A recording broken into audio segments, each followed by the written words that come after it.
All right, students, roll of thunder, hear my cry, page 22. Hopefully we get to page 37.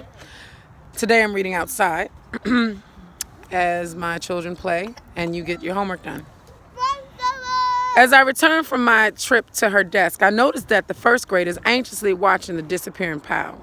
Miss Crocker must have noticed him too, for as I sat down, she said, "Don't worry, little ones. There are plenty of readers for you too." See there on Miss Davis's desk, wide eyes turned to the cover teacher's platform directly in front of them, and an audible sigh of relief swelled the room. I glanced across at little man, his face lit in anger and excitement. I knew that he could not see the soiled covers or the marred pages from where he sat. And even though his penchant for cleanliness was often annoying, I did not like to think of his disappointment when he saw the books as they really were.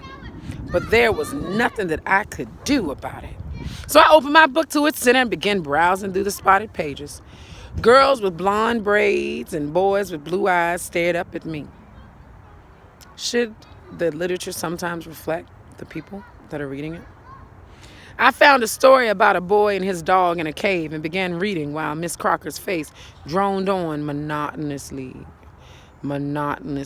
her voice monotonously. Suddenly, I grew conscious of a break in the monotonous tone, and I looked up. Miss Crocker was sitting at Miss Davis's desk with a first grade book stacked before her, staring fiercely down at little man who was pushing a book back up on the desk. "What's that you said, Clayton Chester Logan?" she asked. The room became gravely silent. Good vocabulary word, gravely. Everyone knew that little man was in big trouble, for no one ever called little man Clayton Chester unless she meant serious business. Little man knew this too.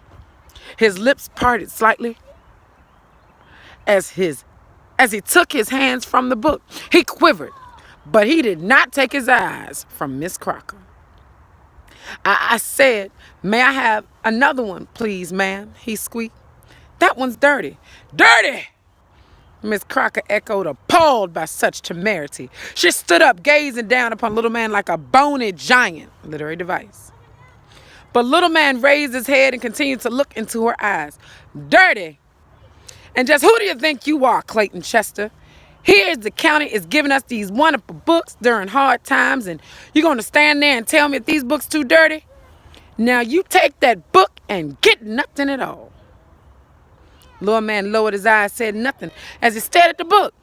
For several moments, he stood there, his face barely visible above the desk. Then he turned.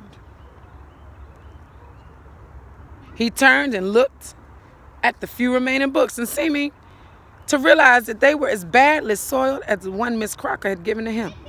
He looked across the room at me. I nodded. And little man, glancing up again at Miss Crocker, slid the book from the edge of the desk with his back straight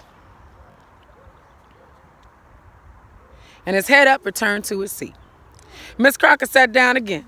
"Some people around here seem to be giving themselves airs. I'll tolerate no more of that." She scowled. "Sharon Lake, come on, get your book."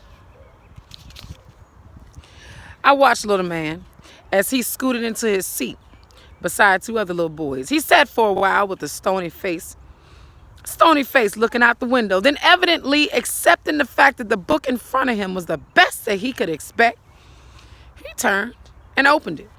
But as he stared at the book's inside cover, his face clouded, changing from sulky acceptance to puzzlement. His brows furrowed, good vocabulary word. His brows furrowed, then his eyes grew wide and suddenly sucked in his breath and sprang from his chair like a wounded animal. Literary device. Flinging the book onto the floor and stomping madly upon it. Miss Crocker rushed to little man,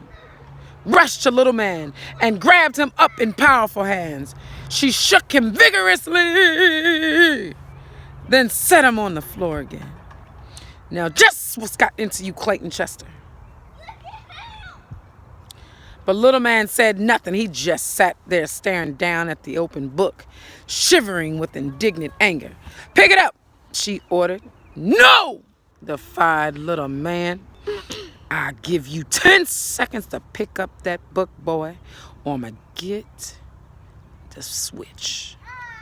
Little man bit his lower lip, and I knew he was not going to pick up that book. Rapidly, I turned to the inside cover of my own book. Saw immediately what made little man so furious. Stamped on the inside cover was a chart which read,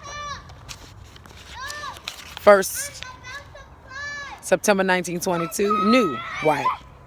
Excellent, white. Excellent, white. Very good, white. Good, white. Condition of the book, good again, white. Average, still white. Average, still white.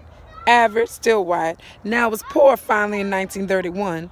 Poor, still white. Now when it's very poor, that's when it went to the African American schools in Mississippi. 11 years after it was published and released, and in poor shape. Page 26. The blank lines continued down to line 20, and I knew that had been reserved for the black students. A knot of anger swelled in my throat and held there. But as Miss Crocker directed little man to bend over the whipping chair, I put aside my anger and jumped up. Miss Crocker, don't, please, I cried. Miss Crocker's dark eyes warned me not to say another word. I know why he done it. You want a part of this switch, Cassie? No, I said hastily. I just want to tell you how come little man done what he done. Sit down, she ordered as I hurried toward her with the open book in my hand. Holding the book up to her, I said, see, Miss Crocker, see what it says? They gave us these old books when they didn't want them no more. She regarded me impatiently, but did not look at the book. Now, how could he know what it says? He can't read. Yes, he can. He been reading since he was 4. He can't read all them big words, but he can read them columns. See what's in the last row? Please look, Miss Crocker. This time, Miss Crocker did look, but her face didn't change. Then, holding up her head, she gazed unblinkingly down at me. See what they called us? I said, afraid she had not seen. That's what you are, she said coldly. Now go sit down. What system is she reinforcing by telling them, as students, they must accept the rejected books of the white schools? What system reinforces the idea that they don't deserve better? I shook my head. Realizing that Miss Crocker did not even know what I was talking about. She had looked at the page and understood nothing. I said, sit down, Cassie.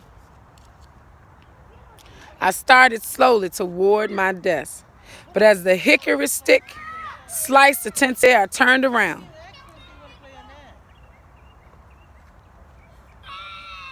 Page 27.